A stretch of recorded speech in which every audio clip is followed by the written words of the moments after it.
Good day mga katropa! Welcome sa Kuya Jepoy's Tattoo. Today, kakaibang project ang gagawin natin at ang client natin ngayon ay galing pa ng Mandaluyong. Nakita nga pala ni ma'am yung post natin sa TikTok. Nagpo-post din kasi ako madalas doon ng mga nagawa nating tattoo. So, try nyo pong i-check yung TikTok account ko. Hindi lang po tattoo ang pinupost natin doon. Meron din akong ibang artwork tulad ng painting at charcoal portrait. So, mabalik tayo. Bali, nag-message si ma'am na gusto niya ng isang patch tattoo. Ito yung maraming klaseng maliliit na design na kadalasan random yung placement sa katawan. So nagbigay si ma'am ng design at yun ang gagawin natin. Nakakatuwa lang dahil parang basic na lang kay ma'am yung sakit. Sobrang tibay.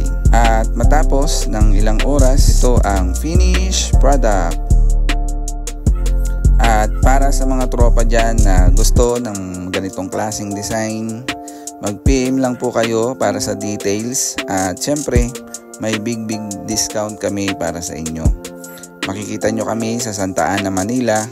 Kaya kung ready ka na magpalagay ng obra sa balat mo, tara na at magpabook. Hanggang sa muli mga katropa. Maraming salamat.